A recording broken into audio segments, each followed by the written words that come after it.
Да, тогда начнем, пожалуй. Да, коллеги, меня зовут Елена Малицкая, я президент Межрегионального общественного фонда «Сибирский центр поддержки общественных инициатив». Сегодня мы будем для вас проводить вебинар, будет проводить моя коллега Ирина Макеева. Но я вообще для вхождения в эту программу хотела бы передать слово Ольге Вешенникова, да, Оля? Да.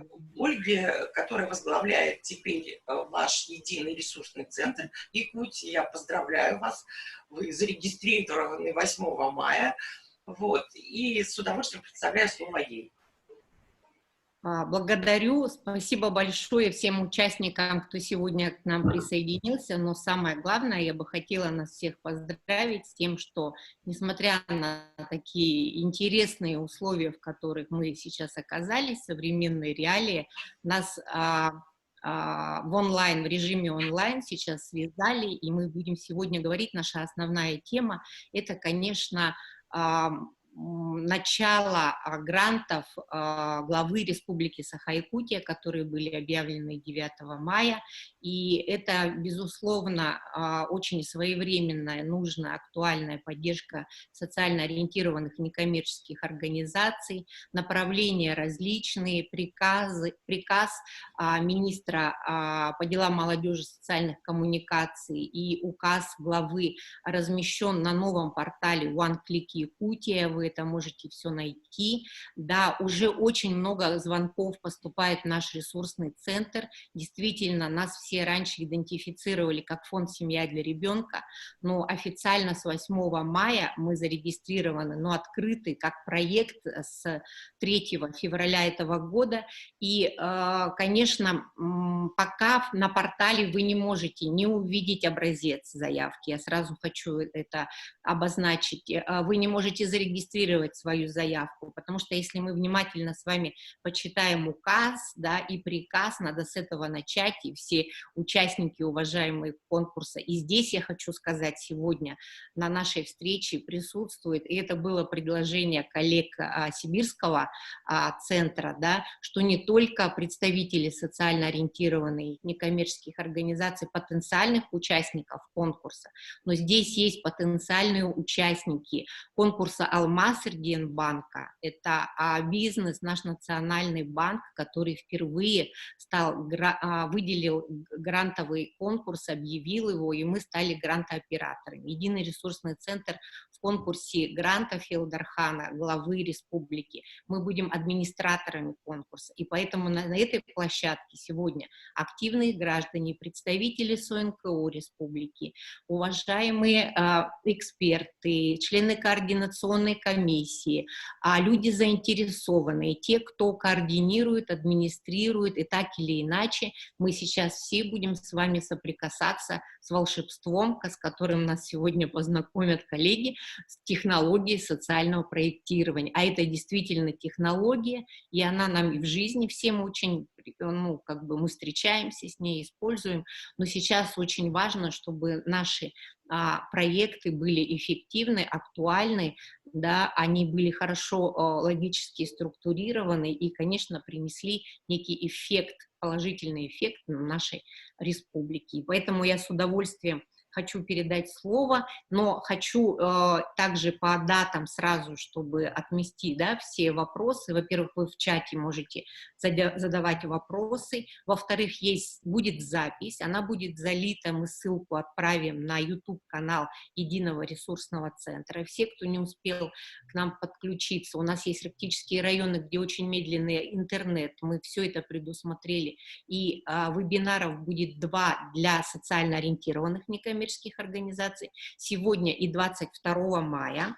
Дальше уважаемые эксперты, члены координационной комиссии смогут встретиться на этой же площадке 9 июня и 16 июня. И обучение экспертов конкурса специально 6 июля перед стартом уже проверок. Это для экспертов. А мы с вами, уважаемые социально ориентированные некоммерческие организации, сможем начать подавать наши уже сформированные, структурированные заявки не ранее 23 мая.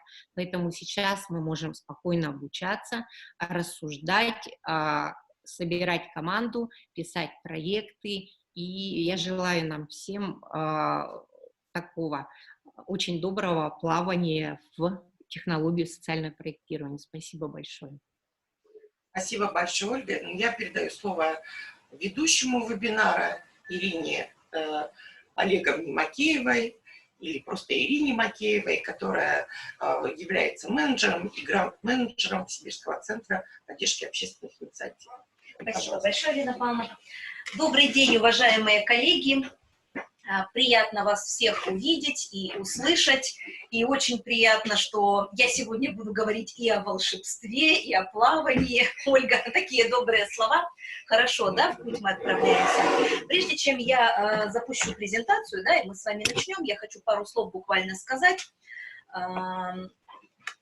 Значит, давайте так сделаем, то есть поскольку у нас сейчас будет работа в режиме вебинара, то есть я буду говорить, у вас пока микрофоны будут отключены, не переживайте по этому поводу, это сделано для того, чтобы лучше слышно было, да, чтобы не фонило. Если у вас по ходу появляются какие-то вопросы, пожалуйста, их фиксируйте. У нас сегодня запланированное время работы 1,5 часа, но если нам вдруг понадобится немного больше времени, то оно у нас есть, вы смотрите по своим планам, как у вас получается, у вас обед, мы немножко отстаем от вас на 2 часа, то есть вы зафиксируете свои вопросы, и вы сможете задать их в конце, когда я уже отключу презентацию, мы опять будем видеть вот так друг друга лицом к лицу. Да, откройте, пожалуйста, сразу же у себя чат, чтобы у вас его было видно. Я буду иногда задавать вам тоже вопросы, потому что хочется услышать от вас небольшую хотя бы обратную связь. Я, честно говоря, больше привычна работать с живыми людьми в таком еще формате. Не так много мы вебинаров провели, поэтому хочется всегда, чтобы люди кивали головой, махали руками, да, Надежда, здравствуйте. Но вот я, к сожалению, буду видеть в основном свою презентацию, и потом смогу опять ваши лица увидеть, но чат я буду видеть. Ну что же, давайте, наверное, мы будем запускаться. Так, я запускаю свою презентацию. Она у нас должна быть. Так, вам видно, да, надеюсь, покивайте головами или напишите в чате. Так, а вот здесь у меня должен быть виден чат. Сейчас, одну минуточку. Вот так вот, да. Срок приема заявок уже кто-то спрашивает, да, Ольга может ответить там в чате, что 23 мая мы начинаем. Очень хорошо, дорогие коллеги, что у нас есть время для того, чтобы действительно подготовиться и начать готовить уже свою заявку. Вот сегодня, я думаю, у нас такой старт будет. Сегодня у нас проходит вебинар номер 2 в рамках школы оценки по подготовке к проведению конкурса грантов главы Республики Саха-Якутия на развитие гражданского общества. И вебинар наш называется «Основы социального проектирования». Сегодня у нас часть первая этого вебинара.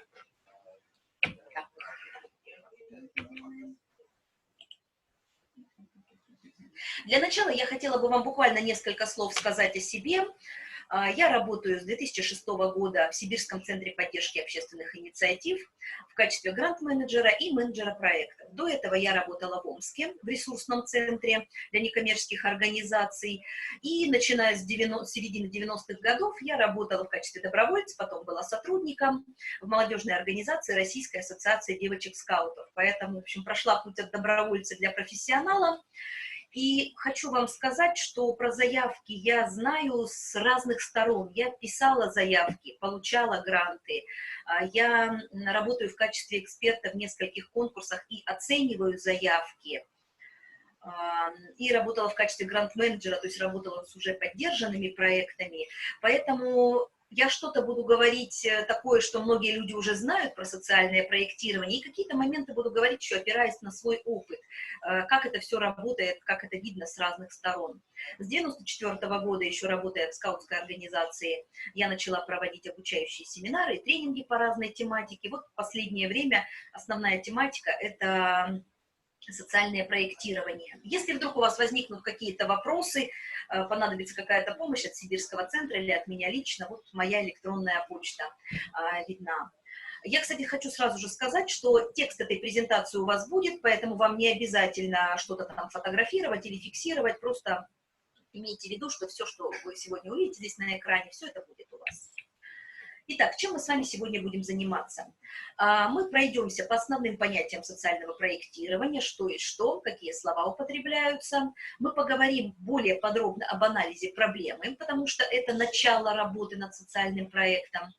Мы поговорим о постановке целей и задач проекта, об ожидаемых результатах проекта и потом немного о планировании мероприятий.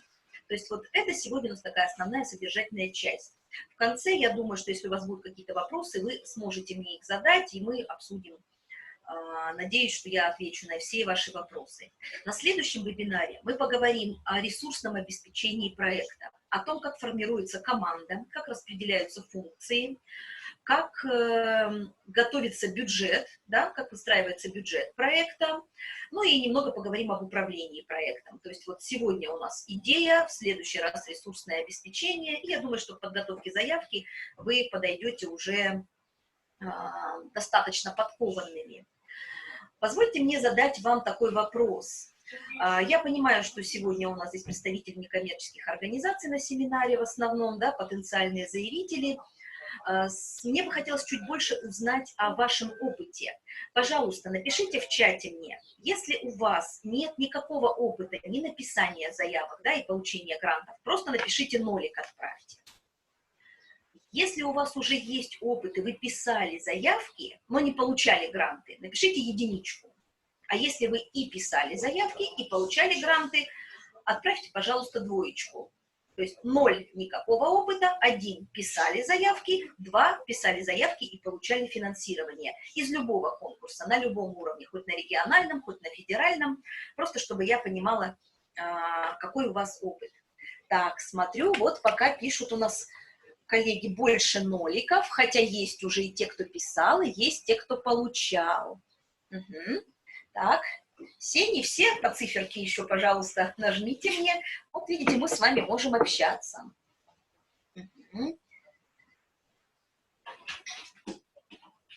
Смотрите, как интересно. Получается, что у нас есть несколько организаций, которые уже писали заявки и получали гранты, но большая часть тех, кто еще не имеет такого опыта. Это хорошо. Значит, сегодня тогда мы будем говорить об основах. Для тех, кто уже имеет опыт, имеет понимание об этом процессе, ну, всегда полезно встряхнуть немножечко пыль, да, со своих знаний и, может быть, подчеркнуть что-то новое. А для тех, кто начинает, обратите внимание, кто уже получал гранты. Это значит, что вы можете к этим коллегам обратиться за помощью, за советом, и я думаю, что они вам не откажут. Несмотря на то, что в конкурсе все будут немножечко конкурентами, но, знаете как, заявки, они... как сказать, каждая заявка рассматривается отдельно, да, сама, а не то, чтобы как бы сравнивать, этих мы возьмем, этих мы не возьмем. Поэтому я думаю, что у нас будет конкуренция здоровая. Итак, спасибо большое. Понятно.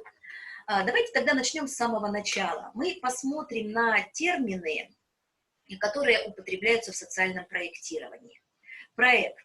Вот все начинают говорить о проектах своих. Мы чуть подробнее посмотрим на определение проекта. Существует масса определений, мы вот одно из них рассмотрим, но в целом это то, что мы собираемся и то, что мы будем делать. Вот на картинке, например, у нас фотография, проект, предусматривающий обучение пожилых людей, работе на компьютерах, работе в интернете, значит, ну и в частности они работают, учатся заходить на сайт госуслуги. Это проект, это некоторая деятельность. Что такое проектная заявка, которую мы будем с вами подавать на конкурс? Это наш социальный проект, но который описан по специальной форме, для того, чтобы представить его на конкурс. Проект может существовать у вас в голове, он может быть реализован, но только тогда, когда он описан по специальной форме, он превращается в заявку. В заявке есть информация и о нашем проекте, и об организации, и дополнительные документы, которые необходимы для того, чтобы принять решение, да, поддержать наш проект, поддержать нашу заявку или нет. Проект и проектная заявка. Ну и, соответственно, когда люди говорят, что мы пишем проекты, это не совсем верно, пишем мы с вами заявки. Следующий термин Это грант. Что такое грант? Средства, предоставляемые некоммерческой организацией на безвозмездной, безвозвратной основе на реализацию какого-то социально значимого проекта с обязательным предоставлением отчетности о целевом использовании этих средств и о достижении целевых показателей, о достижении результатов запланированных проекта. Поэтому тоже, когда люди говорят, мы пишем гранты или мы написали грант, это не совсем правильное употребление слова, написали мы заявку, описали мы проект или разработали проект, а грант по возможности, конечно, мы должны с вами получить. Давайте, коллеги, вот еще раз посмотрим на определение гранта. Посмотрите и подумайте, какое из этих слов, выберите одно слово в этом определении, которое вам больше всех нравится, и напишите мне его в чате, пожалуйста. Какое слово вам больше всего нравится в определении гранта?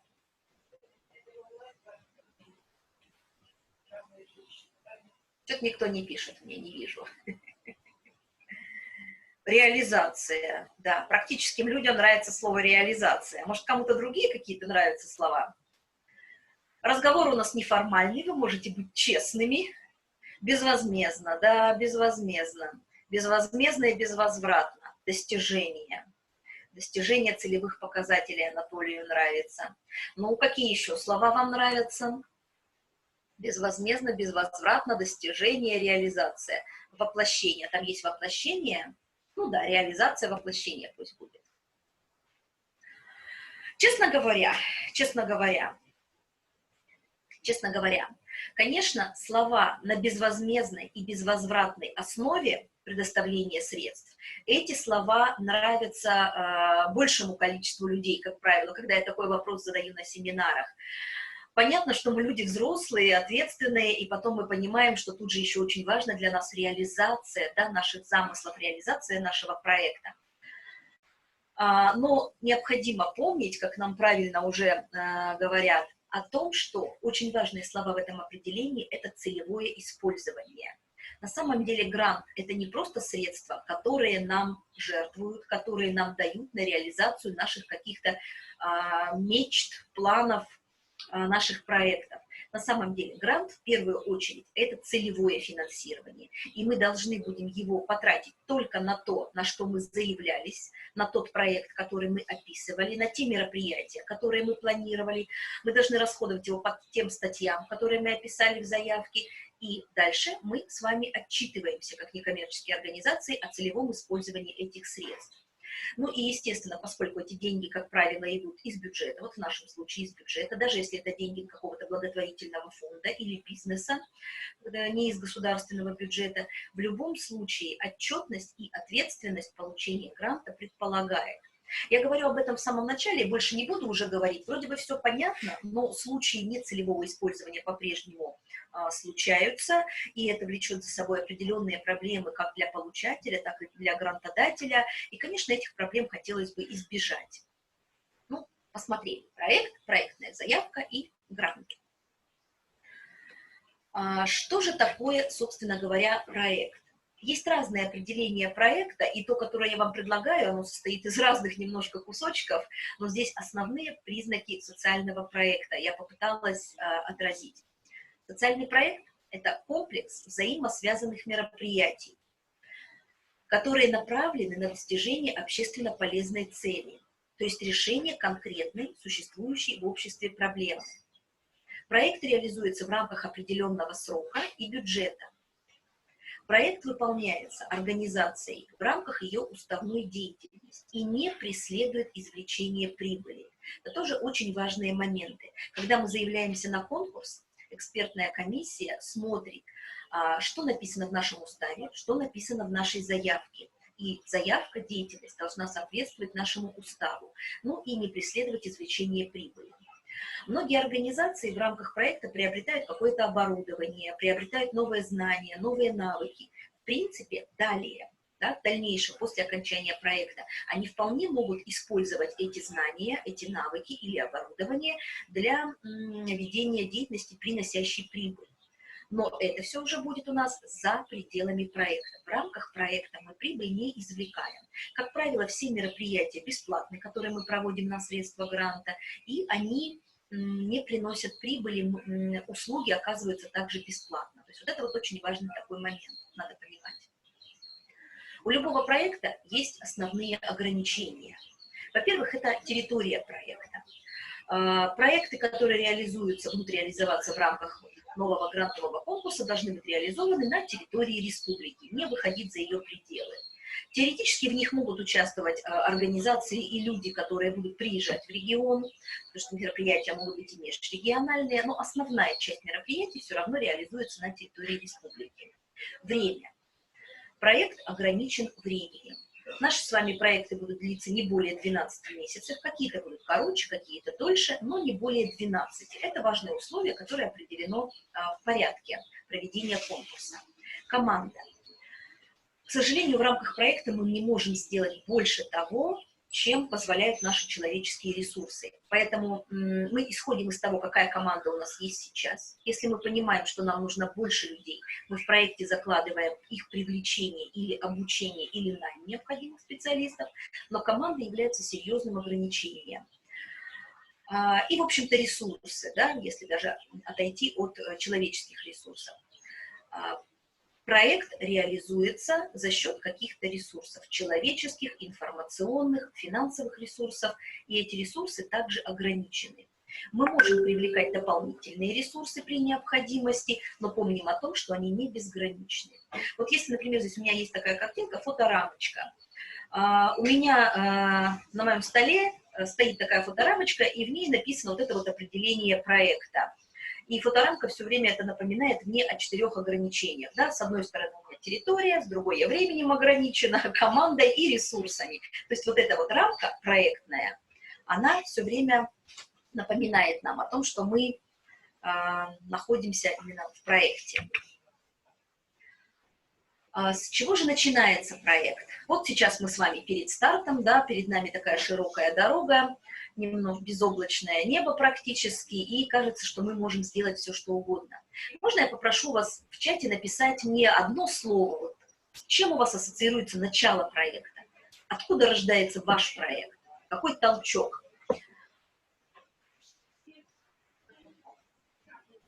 Идея. Проблема, да, от проблемы.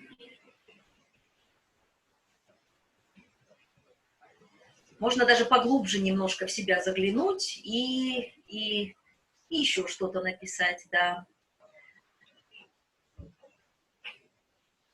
Вижу, социальная проблема, желание, проблема цели, задачи.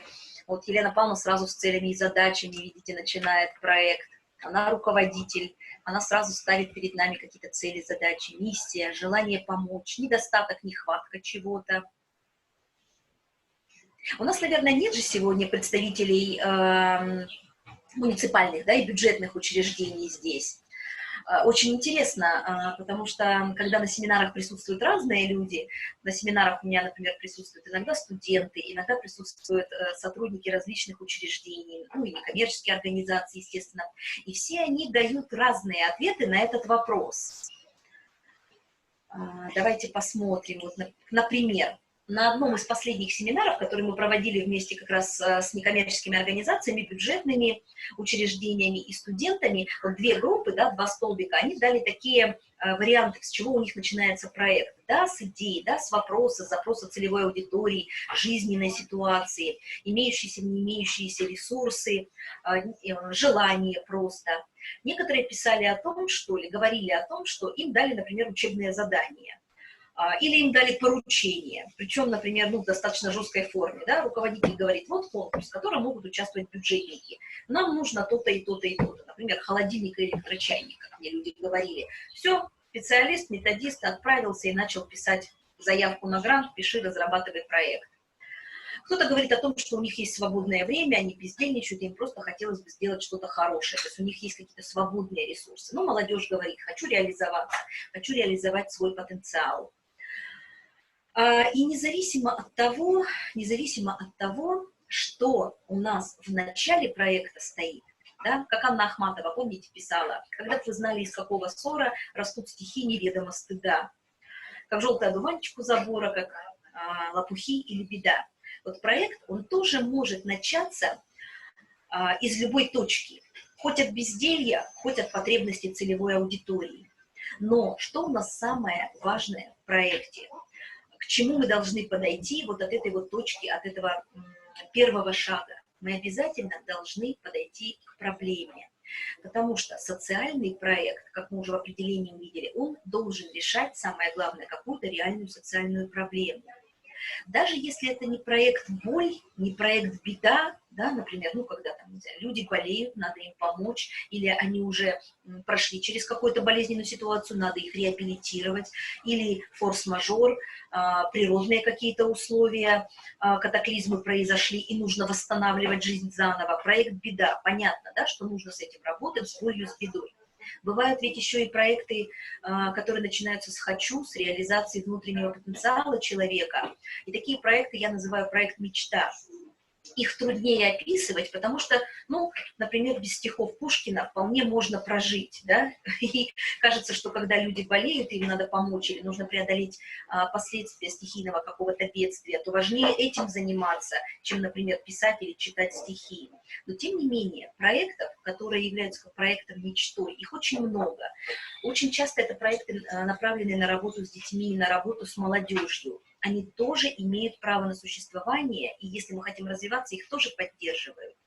Тогда мы должны понять, а как эти проекты улучшат жизнь нашей целевой группы, жизнь в нашей территории. То есть здесь, получается, мы описываем не проблему, да, а какую-то потребность, мечту.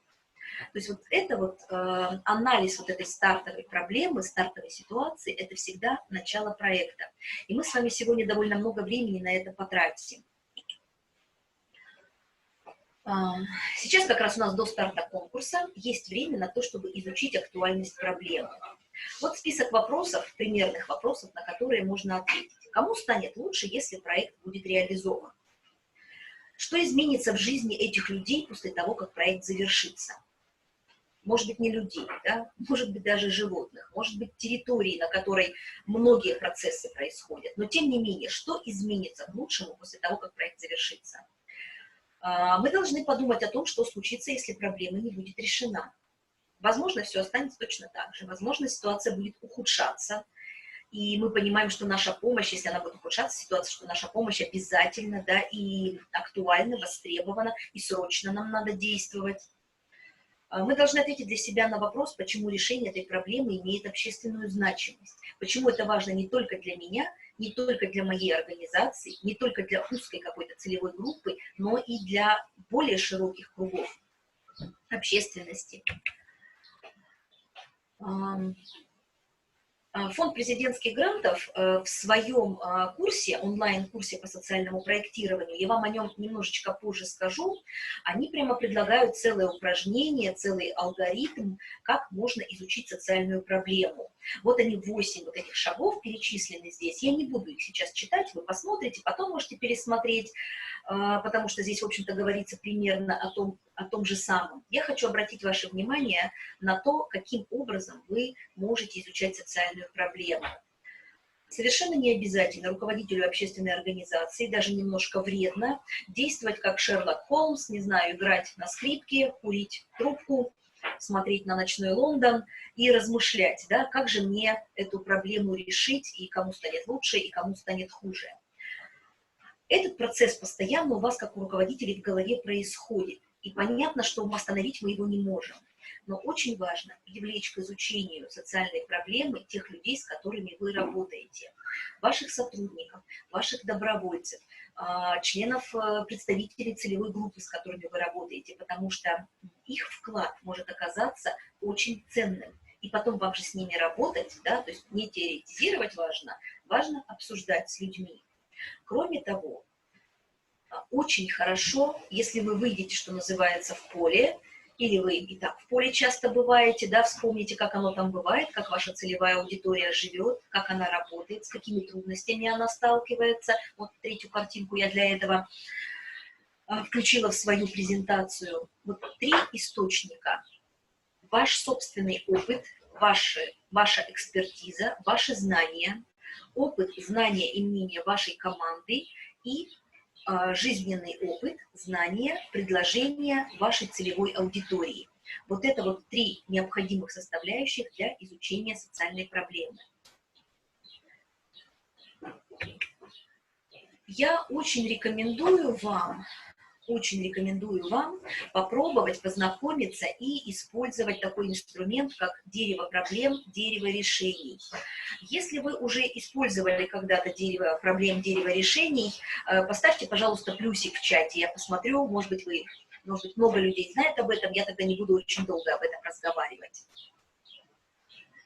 Если же этот инструмент вы в своей работе не используете, я очень рекомендую вам попробовать его использовать. Я коротко сейчас скажу, и, значит, в конце моей презентации будет ссылка на видеоролик, в котором описывается более подробно работа с деревом проблем, с деревом решений, чтобы вы могли посмотреть, прочитать. Вот вижу, что есть опытные люди, которые используют, ну, пока один человек, да, только в чате написал, который использует дерево решений. Если больше плюсиков нет, ну, предполагаю, что, наверное, это не очень знакомый вам инструмент. Что представляет из себя дерево проблем? Сначала мы начинаем работать с деревом проблем. Лучше всего работать с деревом проблем, попытаться его построить с небольшой группой ваших коллег, которые знакомы с проблемой. Удобно работать на флипчарте, например, на большом листе бумаги, работать со стикерами, чтобы стикеры можно было отклеивать и переклеивать для того, чтобы построить схему. Вот такая древовидная схема должна получиться в конце работы.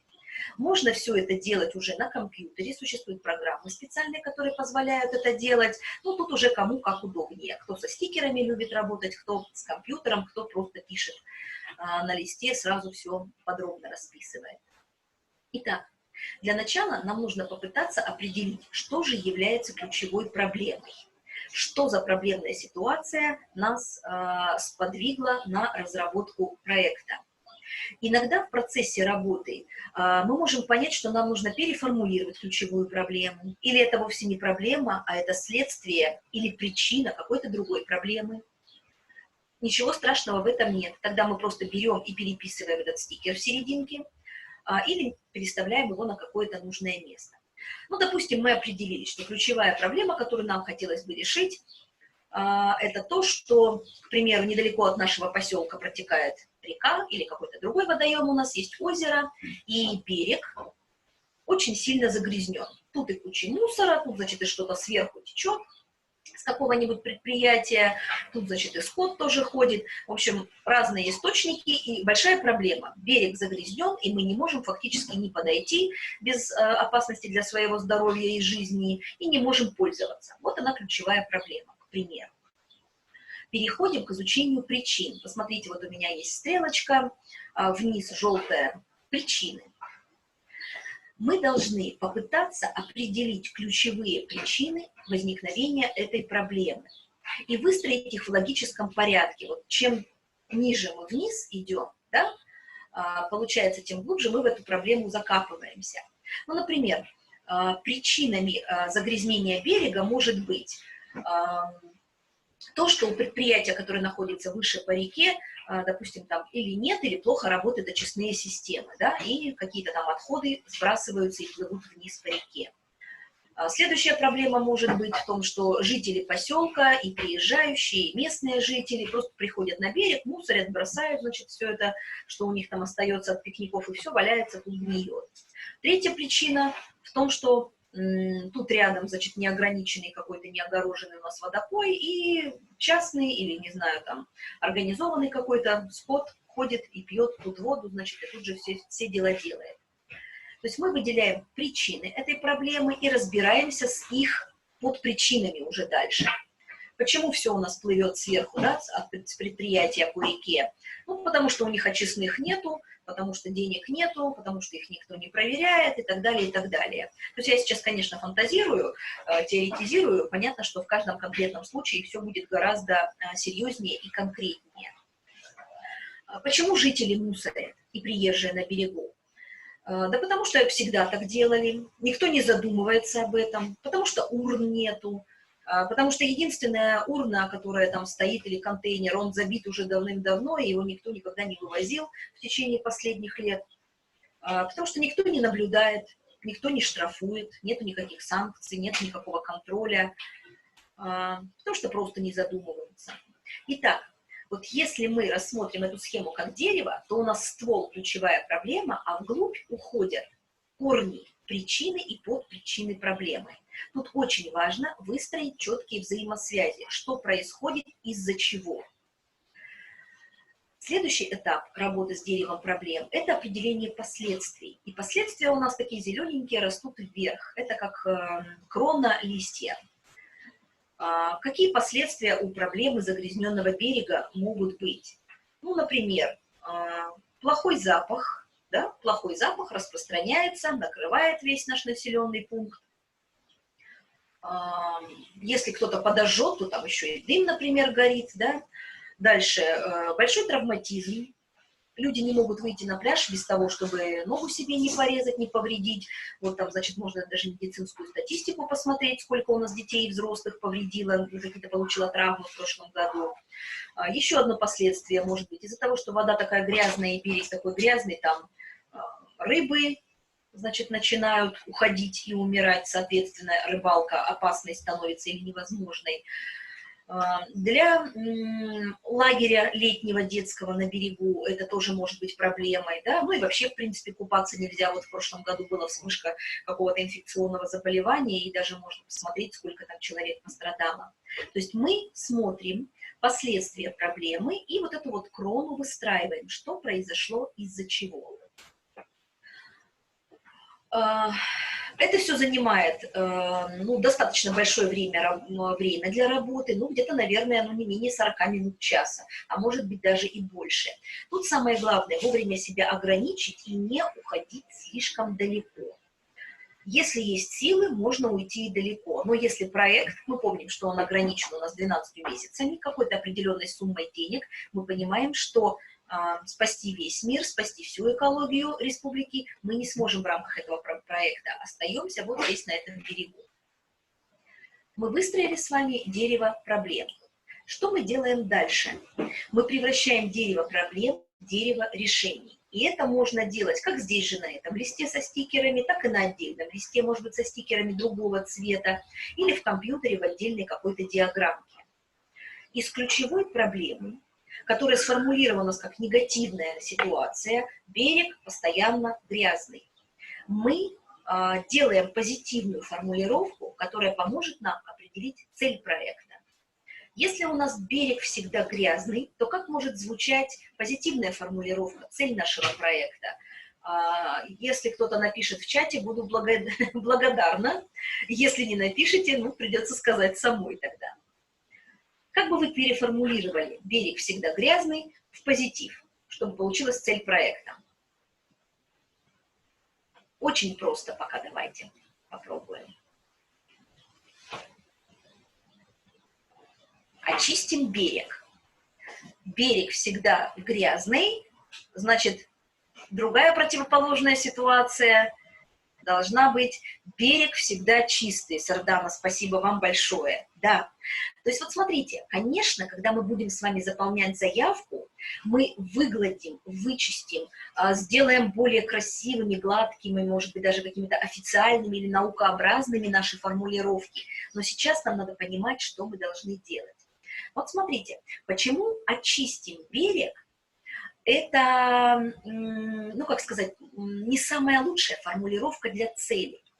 Потому что берег уже чистили местные тимуровцы, местные экологи, дети, они выходят туда, что-то делают, но это не решает основной проблемы. Вот они почистили весной или осенью, или летом, а через месяц берег опять засоряется, потому что очень много причин влияет на эту ситуацию. Да, очистим берег – это одна из наших задач, и, может быть, вот этот субботник юных экологов – это одно из мероприятий. Но мы-то хотим чего? О чем мы мечтаем? Чтобы берег был всегда чистым. Вот он всегда грязный, а должен быть всегда чистым. Это просто как очень такой простой пример формулировки. Теперь посмотрим на корни нашего дерева, на причины проблемы и попробуем переформулировать их. Точно так же в позитив. Смотрите, сверху от предприятия к нам текут отходы производства. Переформулируем. Мы хотим сделать так, чтобы отходы производства по реке сверху к нам не текли. Вот так пока и запишем. Никаких отходов к нам не течет. Или хотя бы их течет меньше. То есть тут надо тоже такой момент учитывать. Следующая причина. Жители мусорят на берегу. Мы хотели бы, чтобы жители нашего поселка на берегу не мусорили. Приезжие мусорят на берегу. Мы хотели бы, чтобы приезжие не мусорили. Никто не чистит берег. Мы хотели бы, чтобы берег регулярно очищался. Нет урн, нет контейнеров, и никто их не вывозит, если они там есть какие-то. Мы хотели бы, чтобы на берегу стояли урны, контейнеры, и они регулярно вывозились, опорожнялись, чтобы была налажена вот эта вот система вывоза мусора. Вот смотрите, что получается. Когда мы переформулируем причины в позитиве, а мы предполагаем с вами, что причины мы хорошо продумали, сформулировали, определили там взаимосвязи, мы тем самым определяем для себя направление действий. Нам надо работать с предприятием, нам надо работать с жителями, нам надо работать с управляющей компанией, с каким-то ответственным за эту территорию, чтобы он наладил вывоз мусора. То есть мы что делаем с вами сейчас? Мы определяем задачи нашего проекта. Организация работы по очищению берега, все правильно, да, по очищению.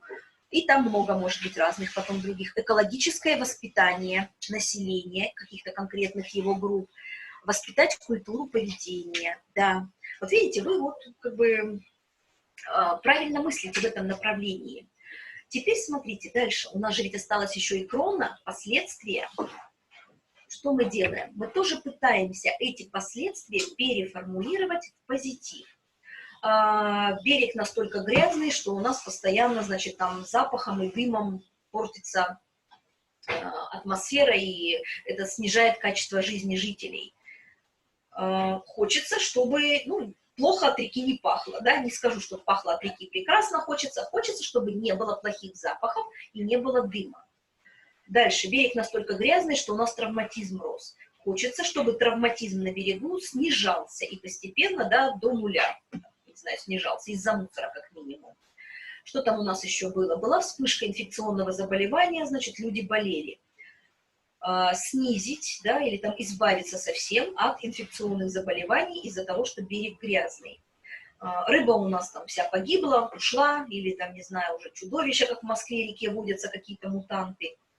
Мы хотим, чтобы опять наши, присущие, так сказать, нашей реке, нашему водоему виды жизни, рыбы, крабы, кто там у нас еще водятся, ракушки, какие-то водоросли, наши растения, чтобы они жили, и, значит, жили, чтобы они, да, чтобы можно было рыбачить. Когда мы с вами последствия негативные переформулируем в позитив, мы можем определить показатели, которые позволят нам судить о том, что проблема решена. И когда мы все это с вами сделаем, у нас получается второе дерево решений. Честно говоря, это очень трудоемкая работа. Некоторые бросают на полпути, некоторые ругаются, некоторые делают такое дерево, с которым потом очень сложно справиться. Но я вам вот прямо, знаете, вот, ну, могу честное слово сказать и честное слово дать, и могу рассказать много историй, когда люди, которые это делали, они закладывали основу для деятельности своей организации, для достижения миссии своей организации, и закладывали основу для решения, для реализации нескольких проектов. Ведь посмотрите, когда мы с вами сделаем вот это дерево проблем, может оказаться что? Что мы поймем, что мы не можем сейчас решить ключевую проблему. Например, мы не можем ничего сделать, у нас нет рычагов влияния, нет ресурсов, нет достаточно сотрудников, нет экспертизы, чтобы поработать вот с этим вот предприятием, которое находится, ну, вверх по реке, потому что там определенные знания нужны. Тогда мы можем вот эту вот левую веточку отсечь пока и сказать, это будет нашим следующим проектом. На это нам нужны новые эксперты, новые средства, новые знания, и нам нужно немножко еще силы поднабрать, потому что мы маленькая организация, мы не можем пока тягаться с этим предприятием. Хорошо, если это маленькое какое-то, если это какой-нибудь, не знаю, федерального уровня, да, завод у нас тут стоит. И это тогда может стать основой следующего проекта. А мы пока сосредоточимся вот на этой веточке, которая связана с культурой местного населения и приезжающих. Ну и, наверное, займемся еще одной веточкой, которая касается очистки берега, да, и привлечения всех служб, которые за это отвечают. То есть вообще дерево проблемы, дерево решений – это инструмент стратегический, стратегического планирования, не только планирования одного проекта. Так, много времени мы на это уже потратили. Давайте я вам покажу вот что. В моей презентации будет два примера. Будет пример дерева проблем и уже перестроенного, переформулированного дерева решений. Вы посмотрите, как можно это сделать, но я вас очень прошу, не используйте это дерево прямо в своей работе, потому что это дерево модельное, оно такое, знаете, теоретическое. То есть оно может быть неприложимо к вашей реальной ситуации. Но там вот все постарались, мы на семинаре выверили все, как минимум, формулировки. И оно уже такое сформулировано не простыми человеческими словами, а уже достаточно гладко для того, чтобы в заявку такие формулировки вставлять. Вот дерево проблем и пример дерева решений. То же самое. Более подробно посмотрите сами его. Мы много времени на это потратили, но, как я уже, наверное, не один раз, а 3 раза сказала, это время, оно окупится. Потому что после этой работы что мы с вами получаем? Мы получаем хорошо сформулированное обоснование проекта. И в заявках у вас, в любой заявке на грант, в любом конкурсе будет такой раздел, как обоснование проекта или описание актуальности проекта. И, в общем-то, этот раздел эксперты читают и оценивают одним из первых. Что вы должны там написать? Вы должны сформулировать там проблему, сжато охарактеризовать ситуацию, которая требует изменений. Вот она, речка, вот наш населенный пункт, берег грязный, вот все, сил нету, нужно немедленно этим заняться. Нужно показать круг тех, кого эта проблема касается. В нашем населенном пункте живут 30 тысяч человек. У нас летом еще приезжают там внуки, значит, там и кто-то там, посетители, клиенты лагеря детского, то есть еще 20 тысяч человек приезжает, к примеру. У нас молодежь, значит, страдает от этого, страдают пожилые люди, страдают семьи и так далее. Мы должны представить доказательства существования проблемы.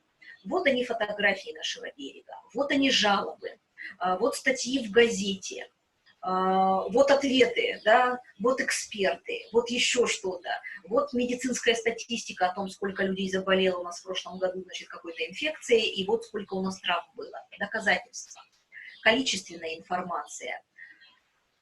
Ну, столько-то у нас жителей, да, столько-то у нас, значит, там, я не знаю, 3 несанкционированные свалки. Все, что можно посчитать, мы должны посчитать, чтобы доказать существование проблемы. В обосновании проекта очень важно сказать о причинах. Вот нужно перечислить основные корни, которые мы в дереве нашли. И хорошо, если мы там же проследим связь этих причин. Это вот, вы знаете, этого уже достаточно. Но если вы еще и про последствия проблемы скажете, что плохо пахнет, заболевания, жалуются аллергики и астматики, меньше детей выходит на берег, семьи не выходят, да, травматизм, заболеваемость, еще что-то. То есть вы, если еще и последствия укажете в описании проблемы, то, ну, вы знаете, когда эксперты оценивают там по каждому параметру, да, можно дать, допустим, там от 0, ну, от единицы, скажем, до 10 баллов. Вот если все это будет, то это 8 баллов уже гарантировано. Если приложить еще документальные какие-то свидетельства, письма поддержки к этому разделу, к вашему проекту, может быть, копии статей каких-то, то все, вы подходите к 9 и, может быть, даже к 10 уже. Один момент очень важный для меня. Видите, я очень много говорю, и я много пишу. Также много пишу многословно, когда я пишу свои заявки. Поскольку заявки на грант в последнее время все чаще и чаще подаются в электронном виде, на каких-то сайтах, порталах, и значит, вы будете подавать тоже через портал свою заявку. Я пока не видела форму заявки, но я предполагаю, что там будет ограниченное количество знаков. Я не знаю, Ольга, может быть, вы напишите в чате. Ограниченное же, наверное, будет количество знаков и слов в этом разделе заявки. Вот в фонде президентских грантов, например, 2000 знаков дается на обоснование проекта. Для меня это всегда, вы знаете, просто как наступить на горло своей лебединой песни. Я сначала пишу обоснование проекта в Word, просто как текст. Потом вижу, что у меня 6500 знаков. Ну, плакать я не плачу, немножко психую, немножко сержусь, пойду отдохну и начинаю резать, начинаю отжимать воду. Сначала я убираю все лишнее. Я убираю какие-то федеральные законы и постановления. Я убираю слова из обращений и оставляю самый минимум президента страны, например, да, потому что, в общем-то, мы все занимаемся важными проблемами, и президент практически по ним сказал, что это важно, если изданы законы и так далее. Вы понимаете, это все вот там, это на федеральном уровне, а берег, он вот здесь рядом с нами. То есть общую информацию мы максимально отжимаем и оставляем только минимум. Потом я убираю лишние слова, как, например, ужасно, очень сильно, огромное значение. Вот лишние слова, вот эти вот все общие слова тоже убираем. Как правило, я убираю большинство прилагательных. И все это заканчивается тем, что я вместо слова «социальный», которое встречается в каждом предложении по 3 раза, тоже либо от него избавляюсь, либо уже пишу его «соц» и точечка. То есть нужно так отжать этот текст. Вообще, честно говоря, существуют даже специальные сервисы, которые помогают работать со своим текстом. Ну вот Глафред, например. Но они, видите, они больше на стиль направлены, а здесь нужно дать сухие факты. Вот это все написать, воду отжать и доказать, что вот прямо немедленно надо решать эту проблему и именно вам. Я думаю, что у вас это получится. Но вот очень рекомендую делать это сначала, конечно, в Word, отжимать, и потом уже готовый, красивый, выправленный, логичный текст вставлять туда в заявку. И сохранять. Потому что очень часто, когда, ну не часто, но бывает, когда работаешь на каком-то сайте, на платформе, там, конечно, постоянно сохраняешь, сам сохраняешь, автосохранение происходит. Но бывает и такое, что текст просто теряется, и это очень жалко тогда. Итак, если мы сделали хорошее обоснование проекта, считайте, 50% уже заявки уже готово, и даже 50% уже грант у нас в кармане лежит. Это самое-самое важное. Дальше будет легче. Дальше мы переходим к целям проекта.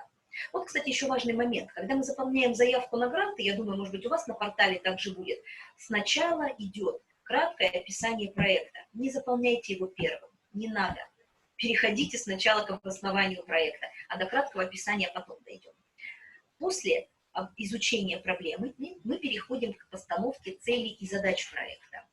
Что такое цель проекта? Это то, ради чего предпринимается, собственно говоря, проект. Этот берег должен быть всегда чистым. Решение центральной проблемы, которая связана с пользой, которую проект принесет его участникам или благополучателям. Цель у нас – это, конечно, наиболее общее утверждение, которое отражает позитивные изменения качества жизни. И когда вы работаете над своим деревом проблем, когда вы выстраиваете свою цель, я очень рекомендую попробовать такой прием. Вот зачем я написала. Как минимум 3 раза надо задать себе вопрос «зачем?». Зачем мы пишем заявку на грант? А нашей организации, потому что срочно нужно купить холодильник и электрочайник. Да, такое было у меня на семинарах. А зачем нам холодильник и электрочайник? Они нам нужны, чтобы на занятиях по карвингу, это вырезание разных цветов и украшений, да, из пищевых продуктов, или там по кулинарии, мы могли вот эти вот блюда, ну, ставить в холодильник, да, значит, там наши пенсионеры, которые к нам приходят, делают что-то, мы ставим в холодильник, тут потом едим это все, чай кипятим. А зачем мы вообще проводим эти занятия по кулинарии?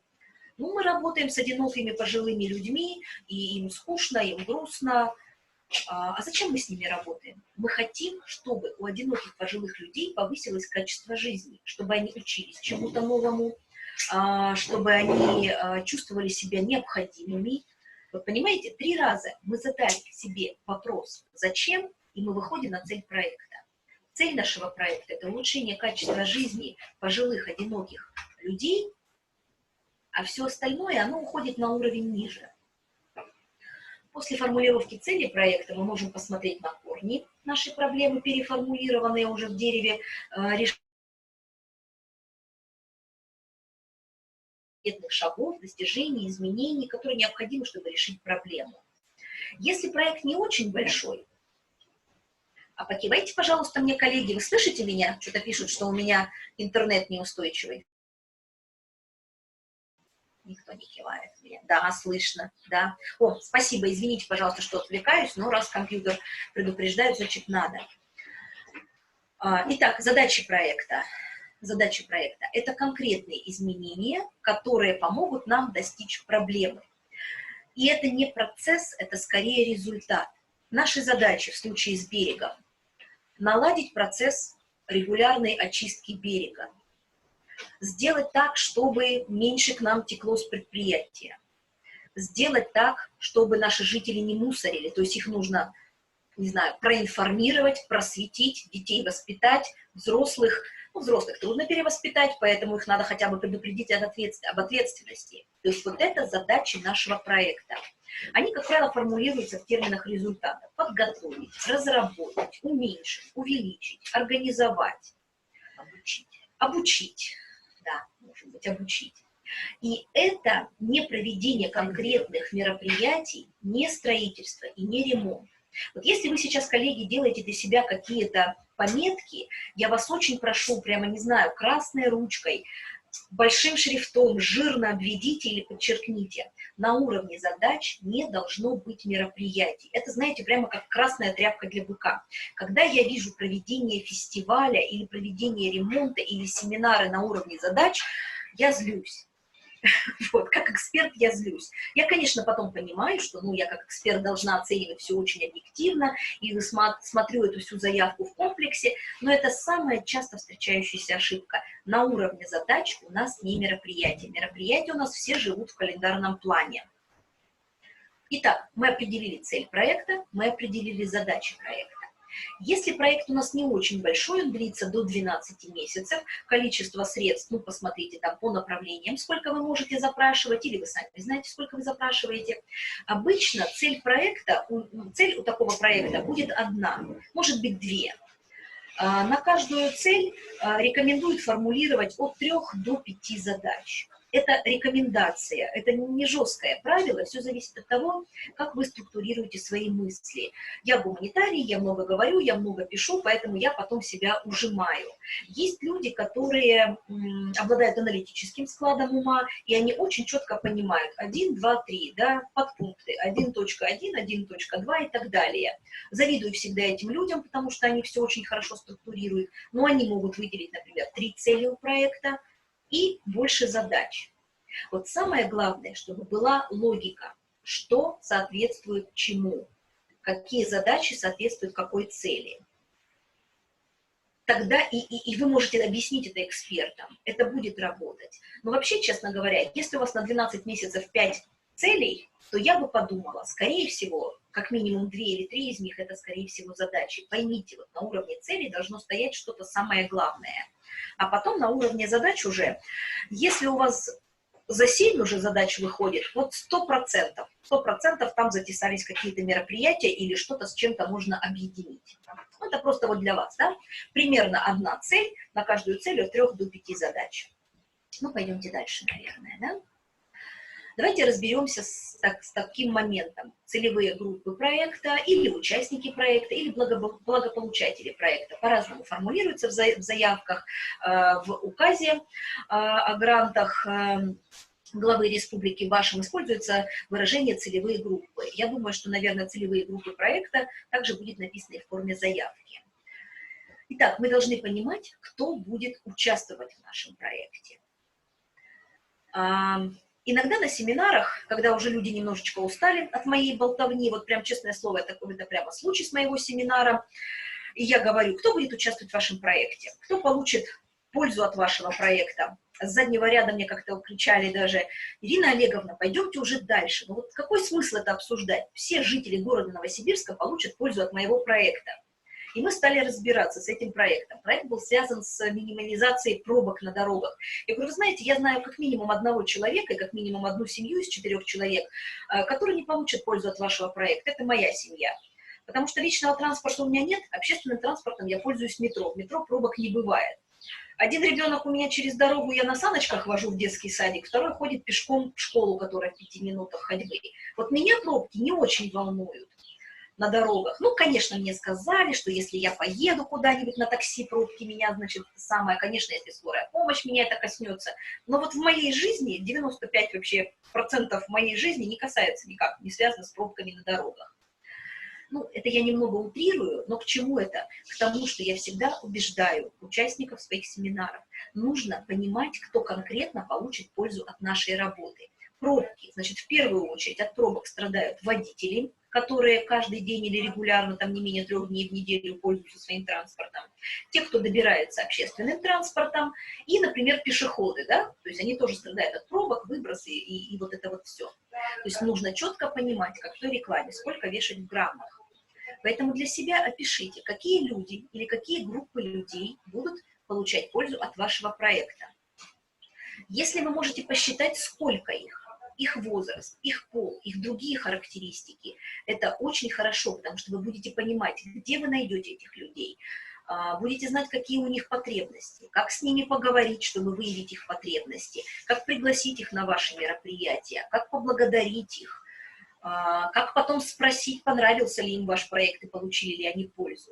Чем подробнее и четче вы опишете благополучателей, участника, целевые группы своего проекта, тем лучше потом будет ваш проект. Ну, честно говоря, тоже в небольшом проекте, смотря в какой сфере он будет реализован, ну, 1, ну, 2, ну, 3 группы благополучателей. Вот если у вас за 7 или за 10, посмотрите, пожалуйста, внимательно. Может быть, кого-то надо оставить за скобками. Ну, может быть, вы вообще не сможете их охватить. Помните вот эти вот 4 ограничения проекта? Мы не сможем осчастливить всех людей. Итак, целевые группы проекта. Максимально подробно описываем. Ожидаемые результаты проекта. Почему я об этом говорю сейчас? Вот смотрите, у нас есть проблема. Мы поставили цели и задачи. Казалось бы, надо говорить сейчас о мероприятиях.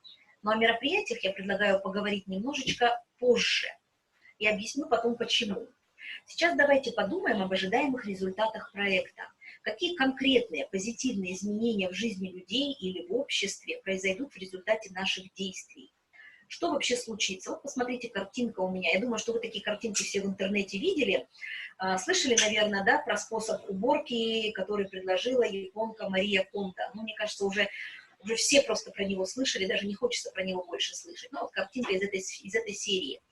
Все было плохо на берегу нашей речки, все было плохо в нашем гардеробе, вот так вот, значит, все валялось, выпадало, как попало, значит, висит одежда, одежда не носится и так далее. И вот после проекта, который мы вместе с Марией Кондо предположительно провернули, организовали, вот посмотрите, какой красивый гардероб. Половину одежды выкинули, остальную одежду красиво развесили, обувь стоит ровными рядочками.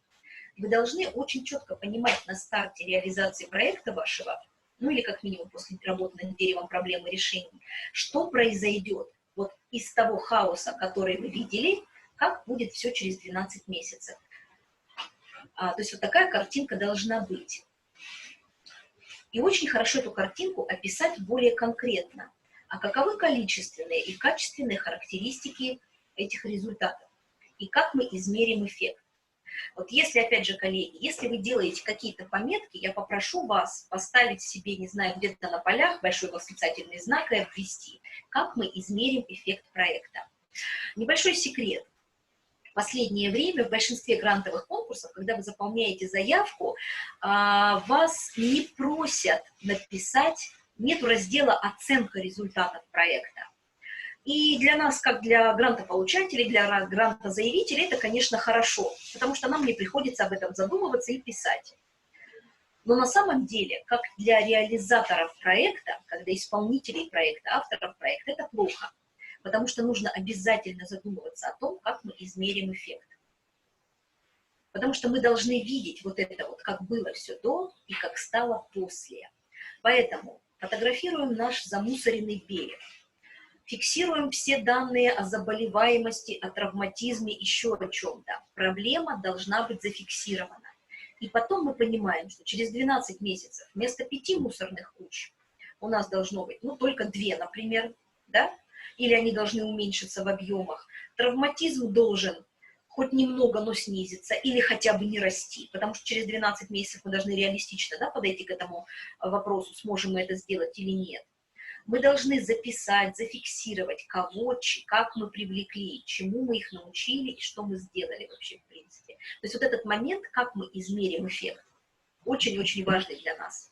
Я вас уверяю, если в вашей заявке где-то в описании проекта, где вы будете говорить про результаты, вы напишите: мы будем оценивать наши результаты так-то, так-то и так-то, это прямо сразу же эксперт, читающий вашу заявку, разулыбается и подкинет вам еще несколько баллов. Вот я вам, вот, знаете, 80% могу это гарантировать. Это сразу большой плюс к вашей заявке.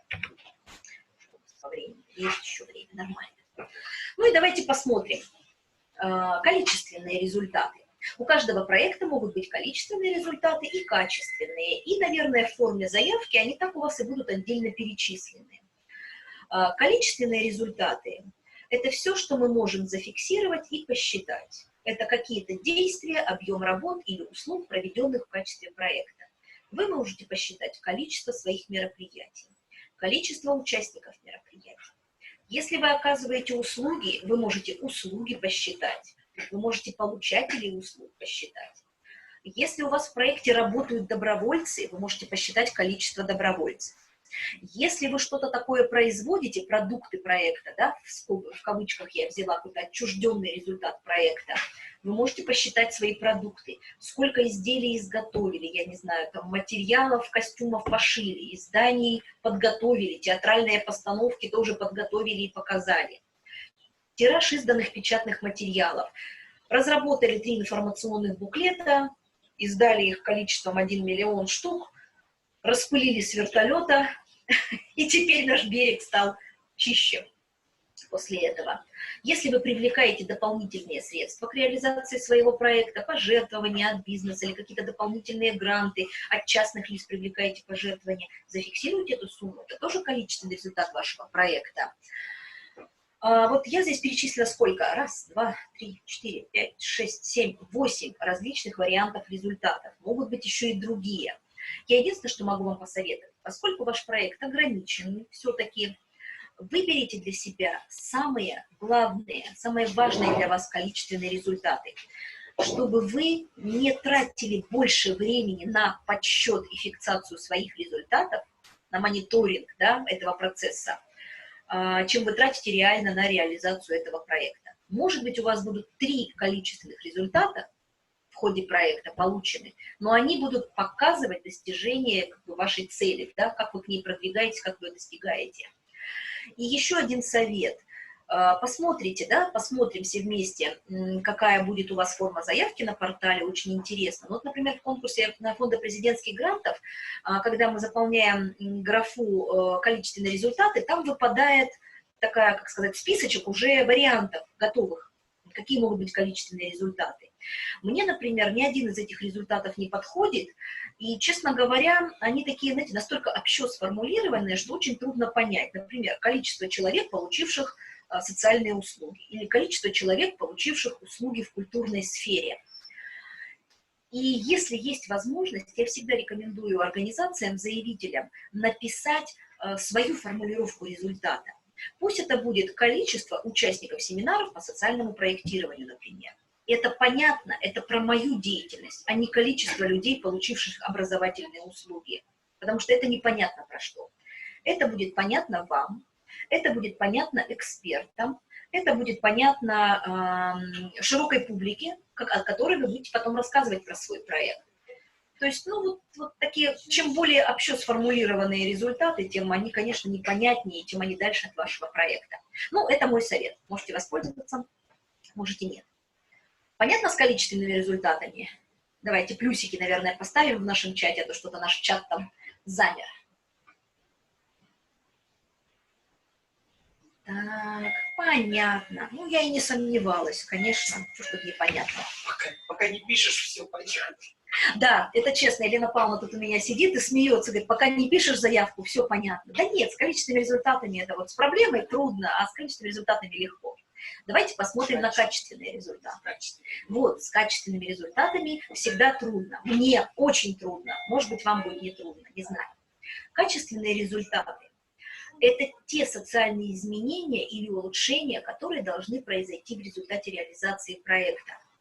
Мое начальное образование, самое первое мое образование педагогическое, я учитель английского языка, и давно, когда я училась в педагогическом институте, нам говорили, что вот такая у нас цель – это воспитание гармонично развитой личности. И вот она, эта гармонично развитая личность, у меня тут на картинке написана. И вы знаете, до сих пор, много уже лет прошло, и давно я уже не педагог, к сожалению или к счастью, детей не учу английскому языку, учу взрослых людей социальному проектированию, но очень часто в заявках я встречаю примерно такой качественный результат. В результате нашего проекта мы воспитаем из детей гармонично развитую личность, настоящего патриота, крепкого, выносливого спортсмена, комсомолку и просто красавицу. И я немножко расстраиваюсь, потому что вот этот результат, он труднодостижим. К нему можно идти, да, все годы, и только вот в 18 лет, а может быть в 25 лет мы поймем, гармонично это развитая личность или нет. Ну, тем более, что ученые говорят, что вообще большой процент зависит от генетики. В общем, возвращаясь к теме нашего семинара, вот эту вот цель воспитания настоящего патриота и гармонично развитого человека мы можем перенести на самый высокий уровень, на уровень миссии нашей организации. А в проекте нам нужно спуститься немножечко пониже и понять, какие конкретные изменения у нас все-таки произойдут. И вот тут как раз я вам несколько вариантов предлагаю. Если вы кого-то развиваете или обучаете, как я, как педагог, как тренер, мы говорим о развитии личности, об обучении участников, и мы можем посчитать это каким образом. Не знали, узнали, не имея каких-то навыков и знаний, приобрели. То есть конкретнее, да, мы спускаемся с уровня абстракции на уровень конкретики. Происходит социальная адаптация. Мне кажется, дорогие коллеги, у кого-то включился микрофон, помимо меня. Страшного ничего нет, но просто шум немножко слышно.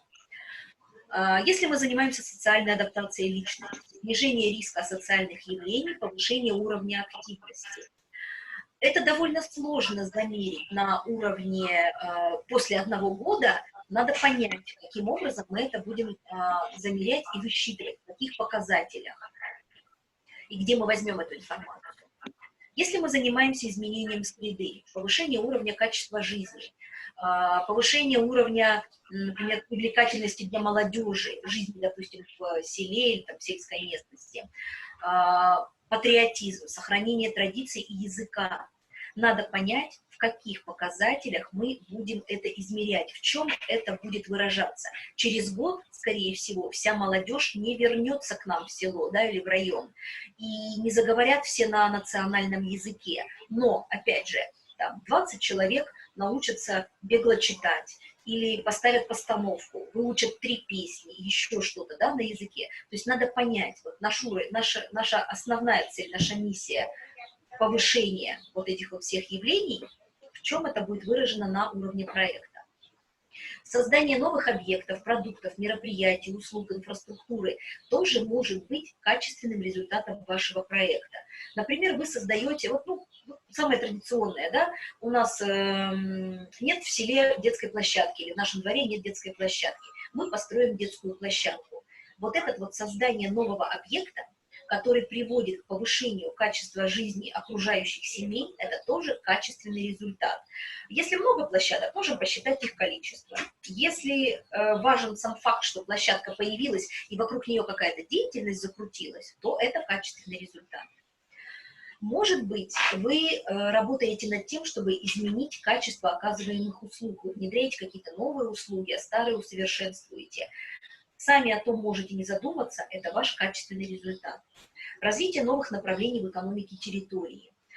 Если вы проводите, например, или какая-то организация проводит фестиваль национальной культуры, довольно часто встречается. Ведь это же не просто мероприятие, на котором мы порадуемся, покажем то, чему мы научились. Это может быть новым направлением, может стать новым направлением в экономике территории. Потому что туризм развивается, если мы сделаем этот фестиваль ежегодным, растут продажи сувениров, каких-то услуг, мастер-классов, еще чего-то. То есть посмотрите немножечко сверху на ваши мероприятия. Это будут ваши качественные результаты.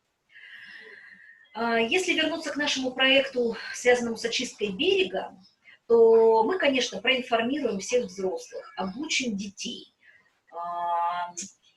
внедрим какую-то там систему контроля, да, и там люди будут понимать свою ответственность, и организации будут понимать свою ответственность. Фактически мы работаем над изменением общественного мнения. Это тоже важный качественный результат проекта. Повышение уровня осведомленности о проблеме – это наши статьи, наши паблики в соцсетях, наши мероприятия. Социально-профилактический эффект, заинтересованность социальных партнеров. Смотрите, проводили маленькие мероприятия, было у нас 3 партнера, которые немножечко нас поддерживали своими товарами там, или деньгами. Провели большой фестиваль, количество партнеров увеличилось. Это качественный результат. Отклик в средствах массовой информации. Провели большое мероприятие, все средства массовой информации про нас написали. Качественный эффект, качественный результат.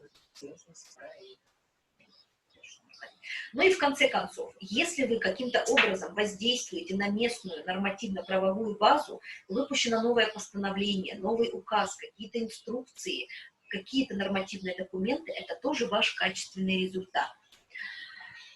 Посмотрите, подумайте, чего вы добьетесь в результате вашего проекта. И обратите, пожалуйста, внимание, что на качественные результаты, как правило, действуют различные факторы. И очень важно понимать, в результате ваших действий произошло это изменение, или тут и другие факторы тоже действовали. Потому что, например, я могу сказать, я запустила анкету, вот тут 2 недели назад запустила анкету, опрос общественных организаций Новосибирской области, и 28 организаций эту анкету заполнила. И тут президент выпустил как раз, значит, указ, перечень мер по поддержке некоммерческих организаций в условиях эпидемии.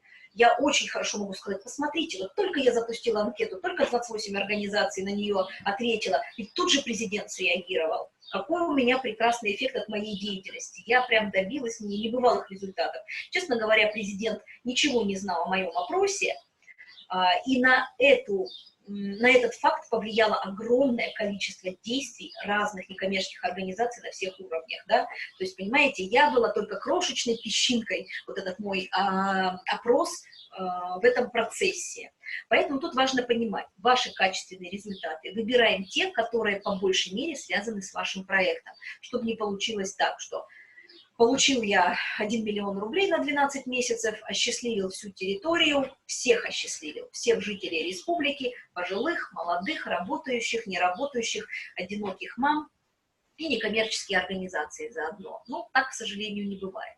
Итак, у нас есть проблема, цель, задачи, и мы понимаем, какие результаты мы хотим получить. Обратите внимание еще вот на какой момент. В идеале вы должны получить какие-то результаты по каждой из задач. Если по задаче вы не видите никаких связанных с ней результатов, то либо вы по ней не работаете, пока еще не продумали, либо вы не будете по ней работать, либо она лишняя. Ну, то есть вот смотрите, да, всегда это нужно связывать. По каждой из задач должны быть какие-то результаты. И бывает так, что результаты, они могут быть связаны не только с одной задачей, но с 2 и с 3 задачами. То есть тут тоже такое дерево будет очень переплетенное у вас. И вот, например, наконец-то теперь уже я хочу поговорить о том, что и как нам нужно делать. Вот у нас есть проблема, да, хочется махать руками, видите, не хватает мне вебинара. Есть проблема, есть цели и задачи, и есть результаты, которых мы хотим достичь. Грязный берег, чистый берег, по нескольким направлениям. И вот теперь вот здесь вот такая вот дырка, пространство, и мы должны понять, как мы из этой ситуации вечно грязного берега, как мы придем к ситуации чистого берега. То есть, попросту говоря, что мы будем делать. Потому что результаты, они ведь от моих разговоров не произойдут, правда? Сколько ни говори озеленение, озеленение, озеленение, а пока ты не возьмешь лопату, не выкопаешь яму, не посадишь туда саженец или семечко, никакого озеленения не произойдет. Поэтому теперь мы будем говорить о механизмах реализации проекта. Теперь мы должны понять, какие действия мы должны предпринять, чтобы наши задачи превратились в результаты. И вот сейчас имеет смысл подумать, А все ли действия, которые мы делаем постоянно, регулярно или хотели бы произвести, все ли они приведут к нужным нам результатам? Времени мало, команда небольшая, денег тоже чуть-чуть меньше, чем хочется. Может быть, вообще я в конкурсе не выиграю, мне придется дополнительные средства привлекать, а это пахать, пахать и пахать, а в сутках только 24 часа. Поэтому нужно понять, какие мероприятия мне нужно провести, самые эффективные, самые реалистичные, особенно в условиях, например, да, сейчас вот такой вот ситуации, там, самоизоляции и вируса, чтобы они привели к желаемым результатам. Нужно очень хорошо подумать над методами и формами работы, которые мы будем использовать. Что будет сделано, как, когда, в какой последовательности будет сделано. То есть фактически мы переходим к плану работы. И потом разбираемся, кто и за что будет отвечать. План работы.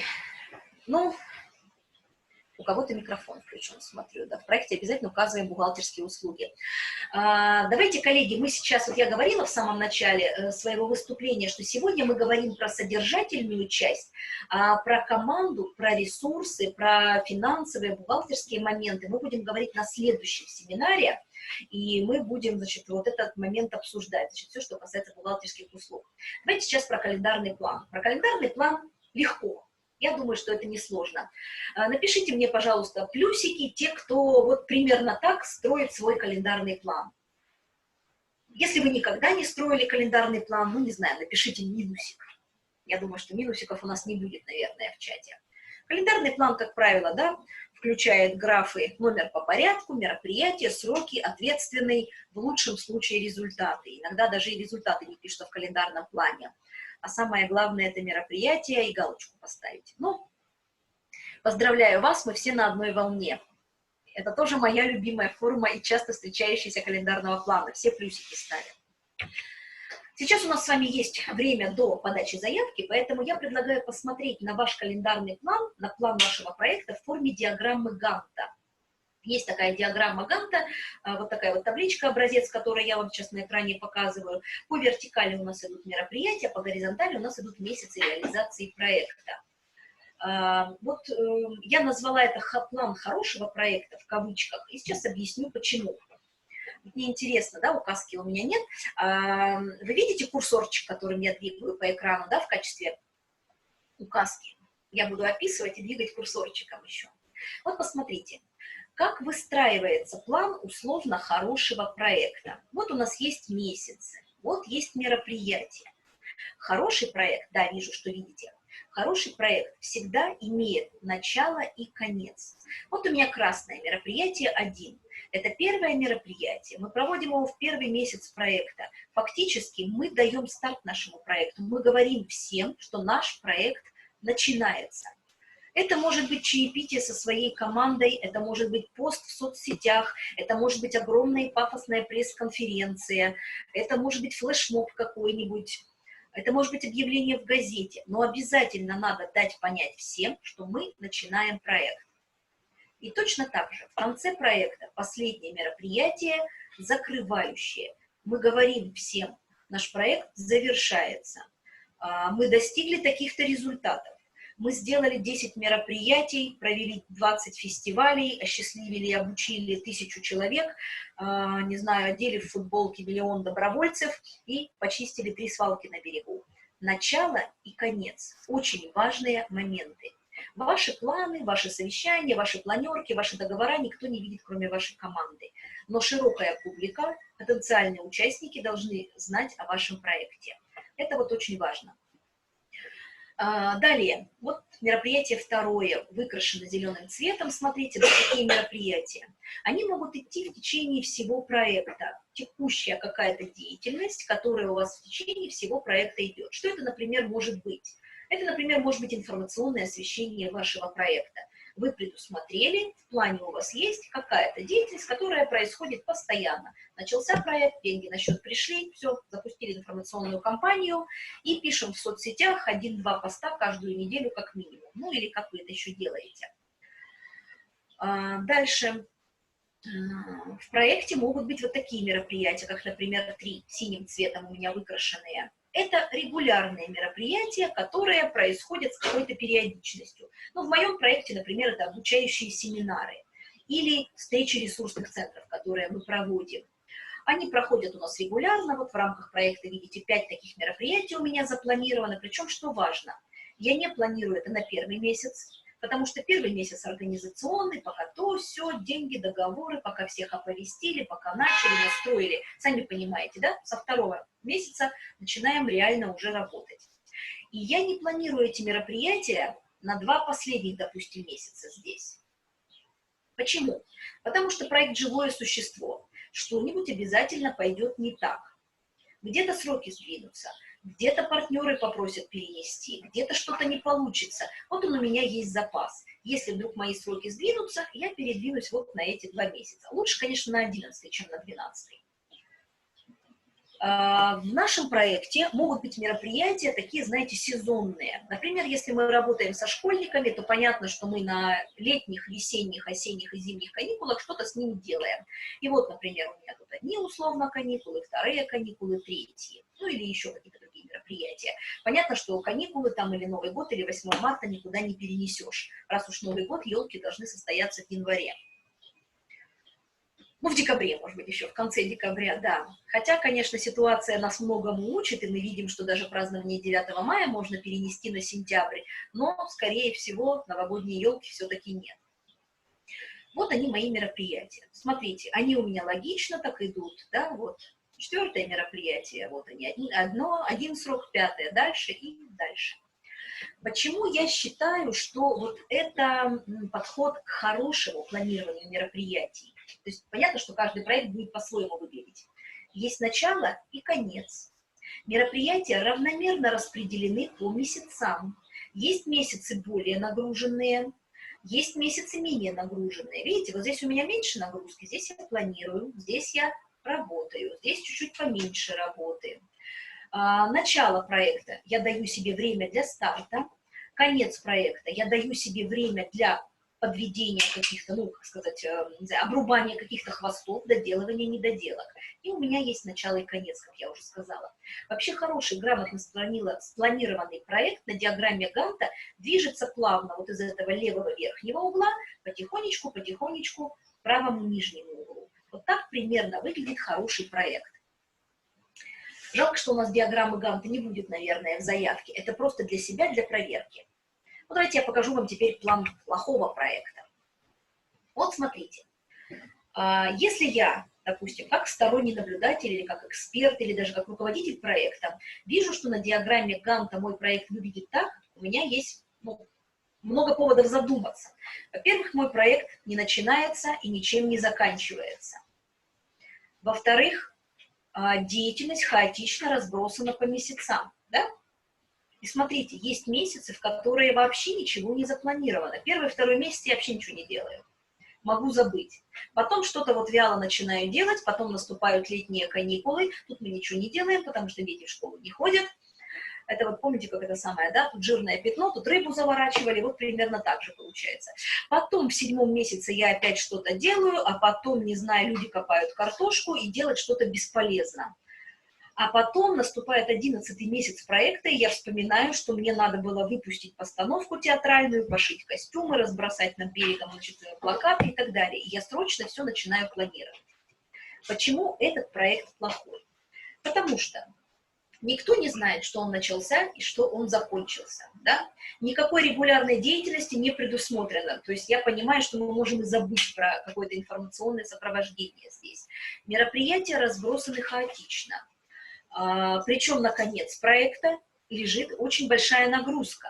Вот 100% что-нибудь пойдет не так, что-нибудь мы не успеем, потом нам придется писать письма, запросы грантодателю, грантодатель будет недоволен, деньги не будут израсходованы, результаты не будут достигнуты, и самое главное, если бы вот это вот сейчас Елена Павловна посмотрит, и как финансист сразу задаст самый главный вопрос вообще.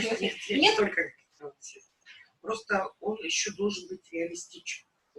А мы все, Елена Павловна, в 11 месяце сделаем, все, что не сделаем, мы перенесем на 12 месяц. Я, например, видела заявку ресурсного центра, в котором было написано, что за 1 месяц в 30 районах будет проведено 30 семинаров. Легко. Причем будет делать одна команда. А потом они в течение 5 месяцев будут готовить брошюру и издадут ее. Это, наверное, мой проект. Вот видите, вот здесь я готовлю брошюру, тут я ее издам. А вот здесь вот я 30 семинаров проведу. Да, 30 семинаров. Ну, то есть понятно, что я как эксперт я просто понимаю, что такой проект абсолютно нереалистичен.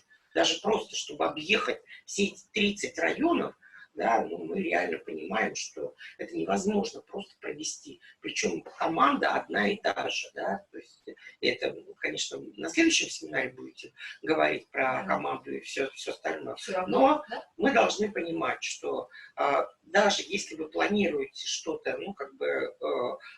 То есть должно быть не одно мероприятие, ну, вернее, то есть не 30 мероприятий в один и тот же месяц. То есть все это должно быть реалистично. Да, я, наверное, да. очень хотела. Ну и финансовый вопрос здесь тоже очень важный. Вот смотрите, вот у этого плохого проекта у него бюджет вообще 1,5 миллиона, причем из них 25%, да, сколько можно, идет на заработную плату. Вот у меня сразу вопрос. В первый месяц за что мы платим зарплату? Во второй месяц за что мы платим зарплату? 1, 2, 3, 4, 5, 6, 7, 8 месяцев из 12, за что мы платим зарплату. Честно говоря, если вот так будет выглядеть наш проект в заявке, то его шансы стремятся к нулю, потому что непонятно, что мы делаем, нереалистично все это выполнить, и средства не обоснованы. Ну вот тут вот как минимум, да, руководителю проекта я бы здесь точно не платила в этом проекте, потому что он очень плохо сформулировал свой проект. Я думаю, что у никого из вас такого плохого проекта не будет, вот такой диаграммы. Ну, если так получается, значит, дорабатываем, никому не показываем, и вот к такому виду примерно приходим. Видите, Елена Павловна, вот у нас грамотно сформулированный проект. Вот синеньким распределены наши выезды в районы, куда мы поехали. Все, тут можно платить зарплату. Все нормально, все хорошо здесь. Это более реалистично. Но видите, хороший, плохой я, конечно, поставила в кавычки. Когда будут известны результаты конкурсов ИПГ? В июне. Да, честно, да, у меня тоже эта мысль все время вертится. Мы заявочку-то подали, даже 2. Да. Коллеги, скоро уже, знаете, май подходит к концу. Я хочу еще на один момент обратить ваше внимание, еще один момент, касающийся календарного плана.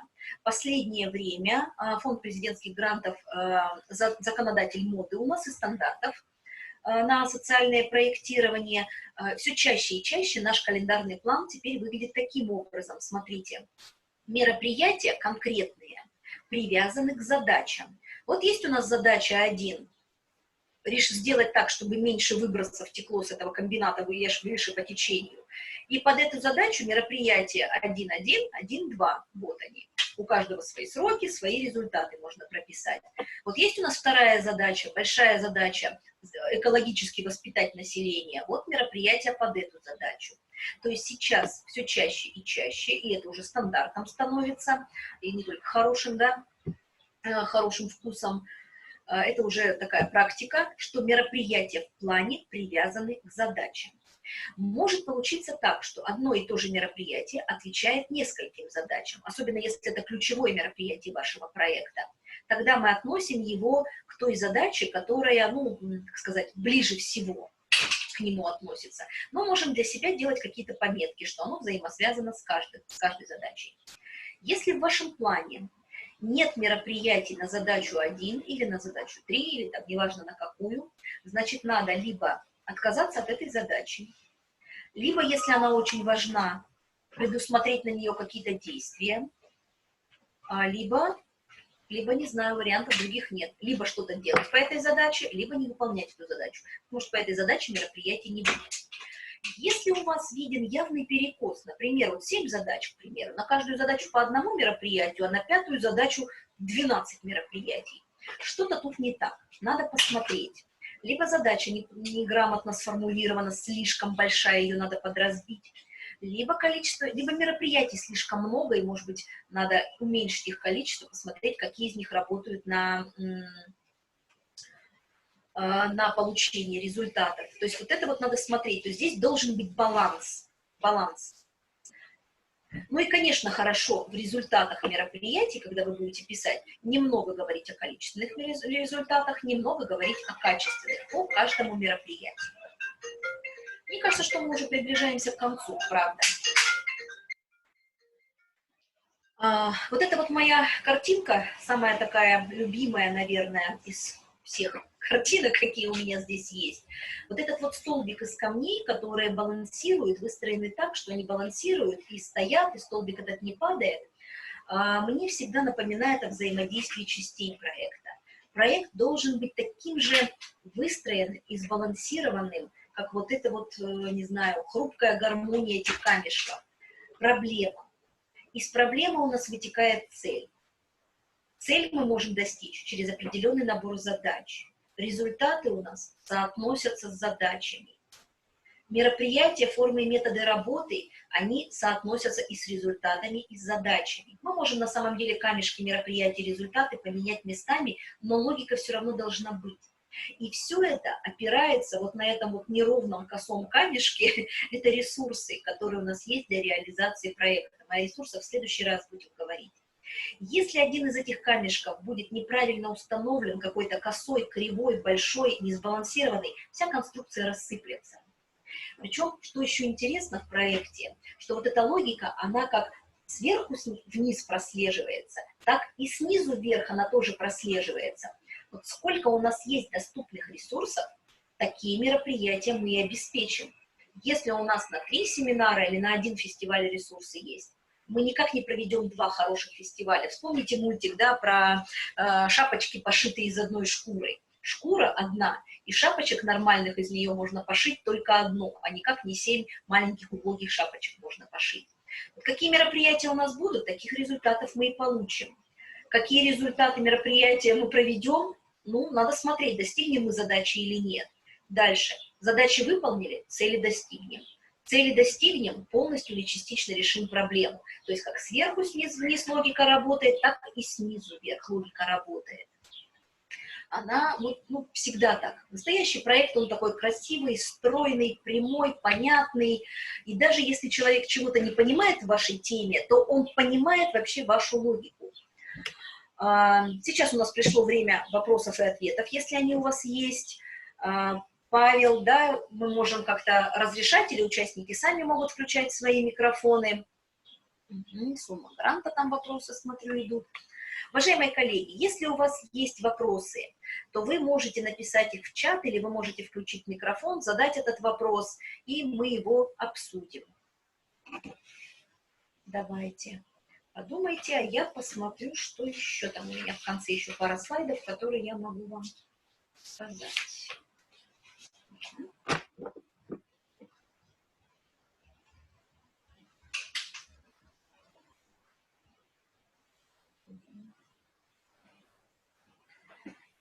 Да.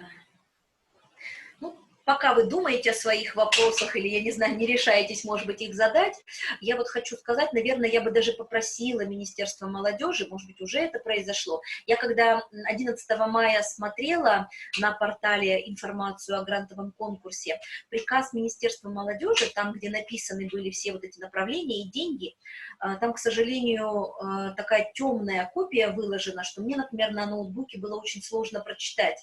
Я думаю, что кому-то этот очень мелкий темный шрифт будет трудно читать. Наверное, где-то написано более понятно, не знаю вот где, да, где можно посмотреть более понятно, четко прописанные направления конкурса и максимальные суммы. В принципе, Ольга, вы можете подключиться, наверное, и можете на эти вопросы, такие вот технические, организационные, ответить прямо вслух, чтобы долго не писать это все.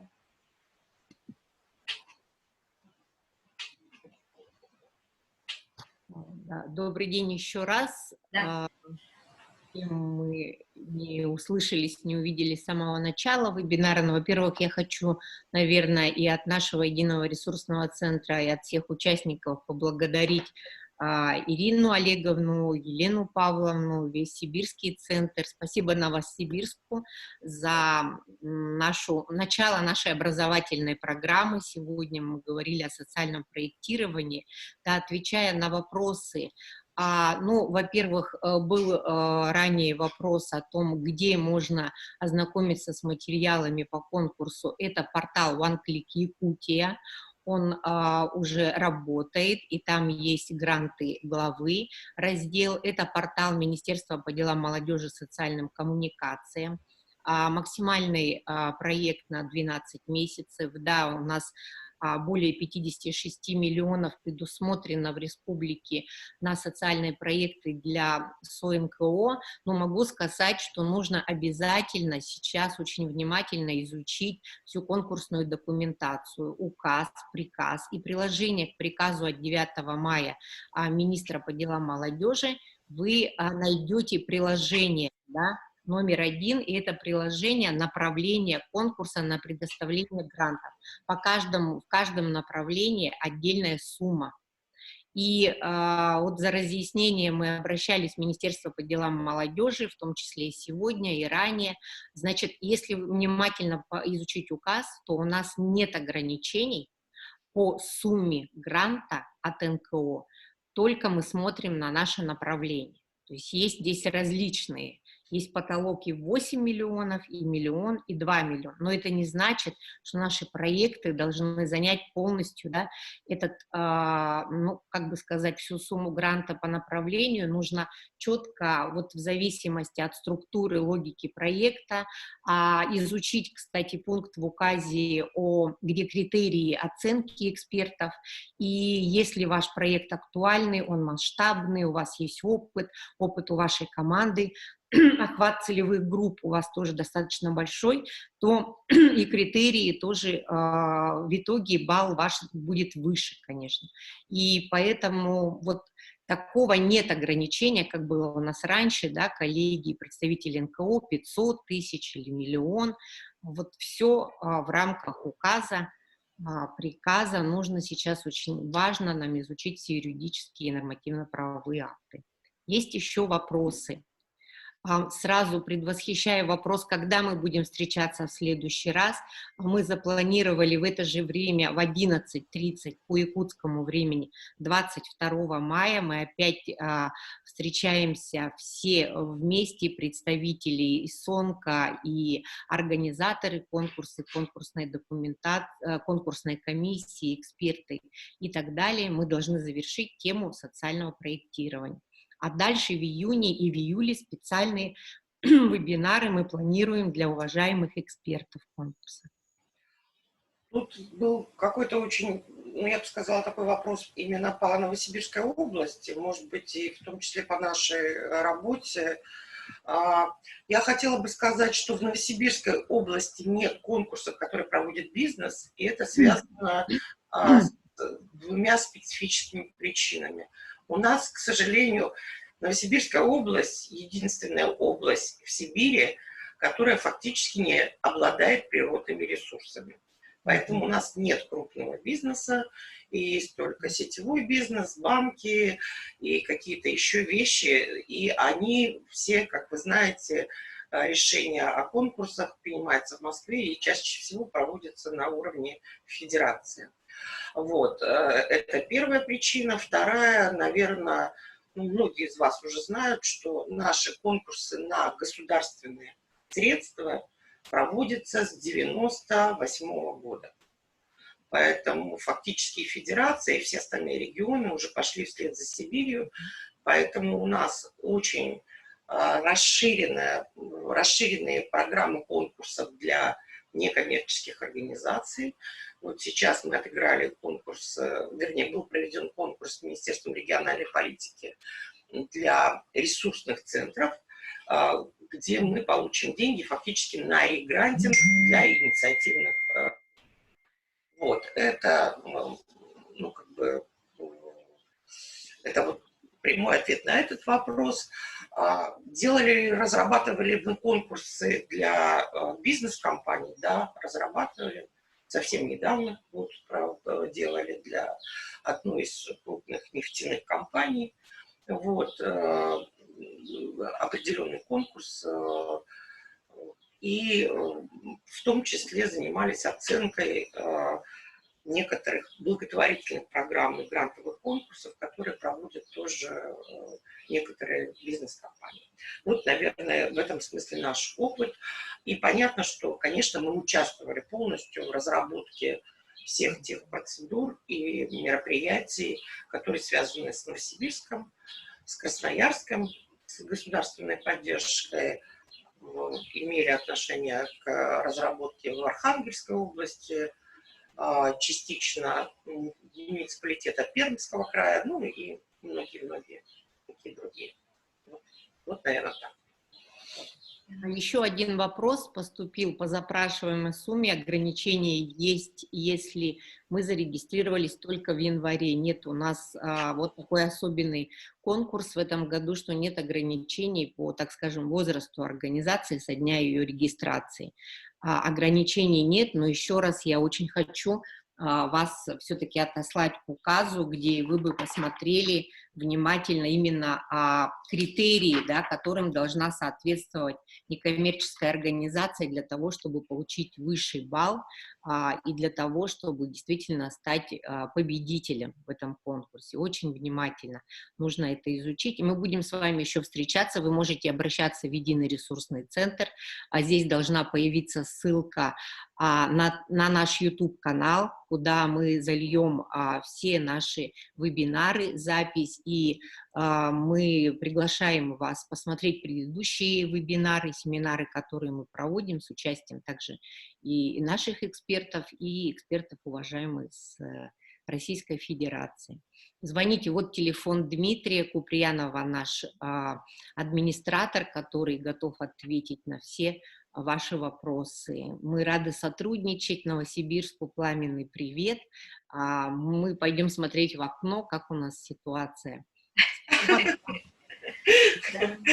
Спасибо большое вам, коллеги, за внимание. Я обращаю внимание, вы знаете, так интересно, что вы не думаете, я все время смотрю вот сюда в сторону, потому что я так-то нормально, у меня глаза расположены, но мне менее интересно смотреть вот так на мой экран. Я все время кашусь на иконки с вашими лицами, как вы сидите, киваете, там что-то, значит, улыбаетесь. Очень приятно, да. Спасибо, что вы пришли. Да. Надеюсь, что эта информация полезна, и эта презентация будет у вас. Там в конце есть несколько ссылок на полезные материалы, которые вы можете еще посмотреть, которые помогут вам в подготовке ваших заявок. Продолжим на следующем семинаре, да, на следующем вебинаре. До свидания, спасибо, да, спасибо большое. Можно вот так вот.